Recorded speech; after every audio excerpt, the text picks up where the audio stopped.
Отпадот представува огромна загуба на ресурси во форма на материјали и енергија. Затоа е неопходно подигање на еколошката свест кај граѓаните за штетноста на несоодветно третираниот отпад и на нивните навики поврзани со селектирање на отпадот во нивните домови и придобивките од истото при правилен третман. Во рамките на проектот Од масло до енергија, по повод Европската недела за помалку отпад, Сдруженијето Go Green спроведе испитување на јавното мислење на тема селектирање на отпад во домаќинствата со фокус на отпадното масло за јадење, со цел да се подигне свеста кај граѓаните за штетноста при неправилното одстранување на отпадот. Во истражувањето беа опфатени 300 домаќинства на територијата на град Скопје.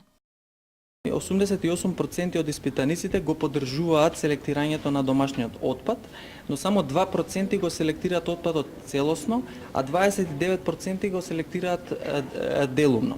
Во однос на бариерите кои што се јавуваат за селектирање на отпад во домаќинствата, 46% од испитаниците велат дека немаат услови за селектирање, 80% се соочуваат со недостаток на контейнери за селекција, а 42% веруваат дека иако има контейнери, тие се полна со секако вид на отпад, па тука имаме и недоверба од граѓаните во однос доколку го селектираат, тој ќе заврши на исто место. Исто така неинформираноста се јавува, значи неинформираноста за како да се селектира, каде да се селектира и што се случува понатаму со тој отпад, се јавува како една од поважните бариери кај граѓаните за да го селектираат или да не го селектираат. Европската недела за намалување на отпадот е иницијатива насочена кон промовирање на диалог и активности за подигање на свеста за одржливо управување со ресурси и управување со отпадот, која охрабрува широк спектар на учесници, јавни власти, приватни компании, граѓанско општество и иницира нивно вклучување во програмата. Во однос на еколошката свест, 80% од граѓаните на град Скопје се незадоволни од еколошката свест кај своите сограѓани. И граѓаните на град Скопје покажуваат на граѓанска зрелост, велејќи дека 50% сметаат дека граѓаните се одговорни за заштита на животната средина, 28% е одговорна централната власт, а 11% се одговорни општините.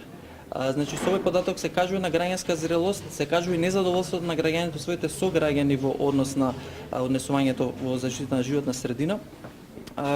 Како што рековме, 80% смета дека се незадоволни од еколошка свест на своите сограѓани. Во Европа позитивните практики се создадени има неколку модели на функционирање на селектирање на отпадот од домовите. Во Австрија има собирни центри во секоја општина, каде што граѓаните може да го донесат директно селектираниот отпад од домовите до тој собирен центар.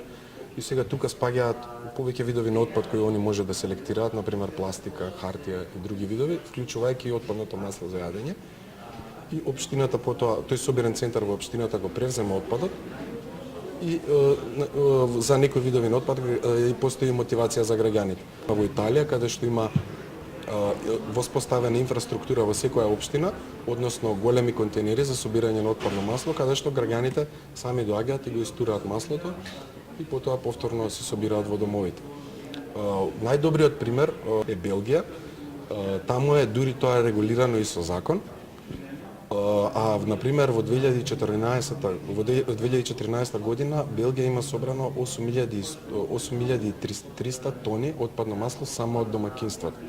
Тоа му доаѓа 0,73 килограми на жител на годишно ниво. Во Македонија се уште не постои систем за собирање на отпадни масло од домаќинствата, а и генерално не постојат се уште функционални системи за собирање на било каков отпад од домаќинства.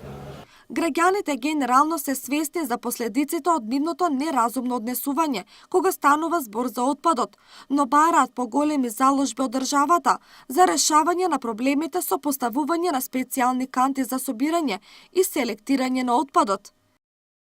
Да, го селектирам, но проблемот е што џабе го селектирам, бидејќи сепак градот Скопје и надлежните институции ни немаат овозможено селективни канти каде што они ќе селектираат во самата депонија каде што ќе го однесат. Значи крајната цел сепак не е исполнета и покрај тоа што граѓаните или еве ја селектирам отпадот нели на колку што можам на пластика, на органски отпад и така натаму. Имаме ли ние доволно свест за селектирање? Го прават ли тоа сите? Не, дефинитивно не. Зошто, која е пречката? Пречката свеста. Свеста на луѓето, ништо повеќе. Пречката е таа, не секој има можност да си го селектира отпадот. Лесно е, најнормално е лесно сите пластични шишиња, сите стаклени амбалажи може да се селектираат во посебни кутии. За жал нема каде да добијам телефон за да ми пратат кантичка. Него ова за маснотиите. А инаку другото нема во контейнерите. Нарачуваат, велат да го селектираме, ама не е овозможено тоа. Јас сакам хартија башка, ова башка, ама нема. Во контейнерите нема селектирано кој е каде. Не е направено, барем тука крши болницата. И ова сакам да го селектирам, маснотиите да се стават во специјална кантичка, да не иде во одводот. Ако имате услови, би го правеле тоа? Обавезно, како не, како не. Сите велиме дека треба да се грижиме за природата, за животов наш, ама нема секогаш можности за тоа. Мене ми сметаат сите луѓе кои што немаат свест за животната средина. Не е тоа комшијата или не знам, мене ми сметаат луѓето кои што немаат свест за тоа, и смета луѓето кои што фрлаат отпадот и на улица и покрај тоа што кантата им е тука. Иако